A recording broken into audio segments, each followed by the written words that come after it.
Hi everyone, this is Alex back with another random video. Today what I'm going to show you is a bunch of stuff I bought that I probably shouldn't have. You know what we're like, we all do it, we collect things and put them in our stash. So without further ado, after a mad couple of weeks on eBay and online, I grabbed myself one of these. One of the infamous 537 refit kits. This is the Star Trek V one, as you can see. I think they made one, maybe two for each film with subtle differences. I couldn't tell you what those differences are, apart from the first one being the smoothie. Apart from the box being knackered, it's in pretty good condition. Obviously the sheet here is really yellowed, but that's not such a bad thing. Da-da-da. There it is there, in all its glory, with all its insane engraving. What were they thinking when they put this together? Still, I've seen enough of these built to know that with a little bit of love, you can make a really good ship out of this. The funny thing is, I don't actually have a complete refit. I've got the 1000 scale one somewhere in the stash that's mostly built, and it's mostly built because I tried putting all the bells and whistles on a tiny ship. I had the tenor control set, a bunch of clear upgrade parts from, I think it was Tetrian, but they're gone now, which is a shame. And I've never finished it because there's too many things and it drives me nuts every time I look at it. But I want a refit, and I want a decent sized one. Like many people, the 350, I'm not put off by the complexity of the kit, I'm put off by the size. I just have nowhere to put it. So this is a nice compromise. Yeah, it is but it compromise is the key word. Obviously there's a lot of aftermarket parts, particularly from Don's Like Magic, which I think I'll end up getting, assuming he's still in business. You can never tell with that website. It always looks like it's about to close down and then it's still there. But this is probably going to be a kit that's going to sit in the corner for a good few months. I can't imagine starting this until probably well into the new year in 2018. God, we're talking about 2018 already. How mad is that? So yeah, so I'll be making an Enterprise A, because the A and the later films are my favourites. At some point, probably with all the nice light parts and all the rest of it. Let's get that out of the way. Just to prove I'm not only interested in Trek, here's something else I picked up. I got this from Timeless Hobbies, which is one of the few online stores in the UK that has kits from here, there and everywhere. It's surprisingly difficult to find stuff that isn't just generic AMT and Polar Lights in the UK, and even those are quite hard to find. This, as you can see, the box is absolutely ruined. It's probably been sitting on a shelf for donkey's years. But it's the old Bandai kit. I'm not sure what the scale is. I think it's 1/60th. It's not 1/72nd. I've seen a few nice builds of these, sort of done it with aquarium plants and put in a thing. It's a very simple little kit, but you can do an awful lot with it, and Thunderbird stuff is amazing. I've seen some great builds of some of the newer kits, and it really has fueled my passion for this little yellow submarine. So I'm looking forward to doing that at some point. Get that out of the way. What else have we got? Get you out of the way. Here's a little eBay find. This is so cool. This is the 1/2500 scale Sabre class. I think it was originally by Odyssey Slipways. I believe you can still pick them up on starshipmodeler.biz. There's instructions, very, very simple, some guides for painting. No decals with this, which is a shame, but then it is tiny. Proper tiny. It's 5 parts, I think. Yeah, you've got the 2 nacelles and these little bits that I don't know if they're used for attaching to the nacelles or attaching the nacelles to the body. There's those. But the detail is actually really quite nice. The casting's very clean and crisp. There's no huge bubbles I'm seeing. It's not offset or off-centered. But it's a nice little ship. Quite unusual. I rather like it. I'm looking forward to doing this. And to go with this, because I suddenly found myself on a bit of a sort of first contact class of 94, whatever you want to call it, thing with all those ships. Get that out of the way.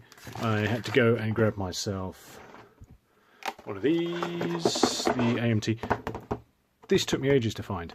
I bought one on eBay, only to be told that it was out of stock. I contacted an online retailer, only to be told it was out of stock. I finally tracked one down, paid more than it's worth, but I got it. Apparently it's discontinued or out of print. Maybe it's just because they brought out that multi-kit. They're getting rid of the individual ships. I don't know. Huge box for such a small kit. It is quite a nice ship though. I've put one together before and utterly ruined it by trying to light it with fibre optic. Fibre optic in this tiny kit is, oh my god, it's insane. Don't do it. It'll end up looking like somewhat a bit of roadkill. It looks like a space hedgehog gone wrong. But this will be a simple out of the box build, and I'll almost certainly use the decals because they're surprisingly good for this one. Let's have a look. There it is.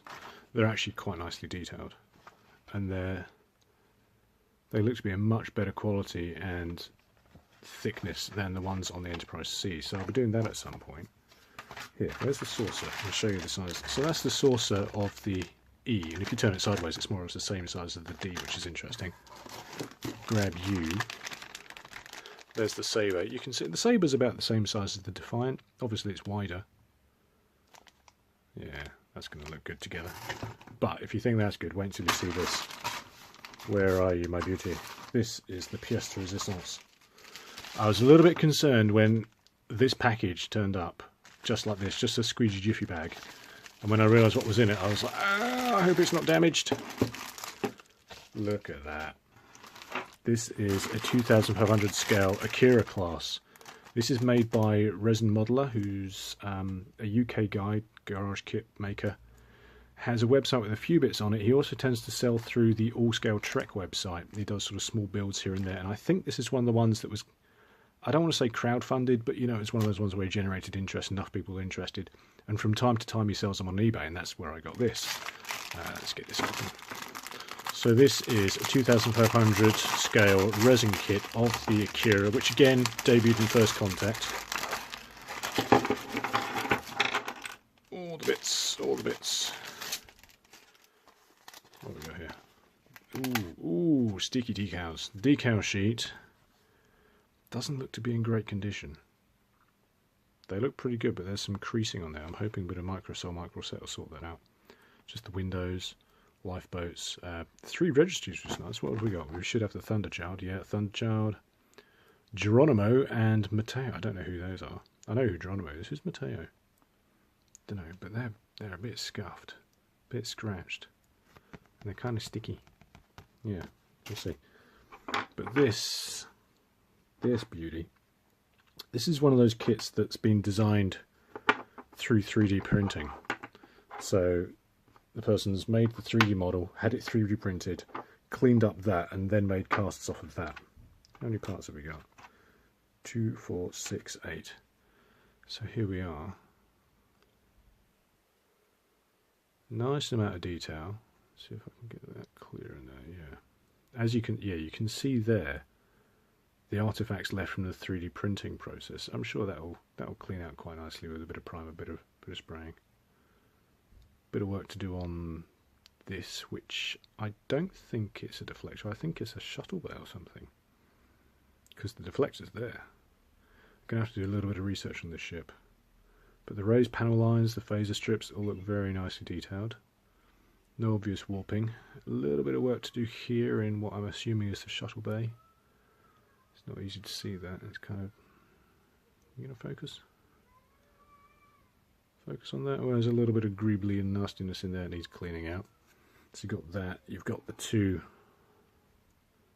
supports, pylons I suppose. Again, you can kind of see the artifacts and the process of the 3D printing, but again that will file away quite nicely. It'll probably be hardly noticeable. Quite a clean mould. Not a huge amounts of gates or flash or anything, and that should just sit on there. Kind of plugs in less. It kind of plugs in. That's a quite smooth, tight fit, isn't it? Normally these resin kits you get huge amounts of gaps. Well, obviously there's some gappage there, but that's not too badly fixed. Gonna have to take care of this bit here. And that'll fit on there. The mission pod, missile launcher pod, will go in like that. The one thing that does worry me a bit about this kit is the way the pylon struts go. So you've got this, which literally just sits between these two nubs. There's nothing else connecting it. I'm going to have to pin that. Definitely going to have to pin that. Bit of work, give it a bit of support, because otherwise it will end up sagging. So you'd have that there, and then you'd have this great chunky nacelle hanging off.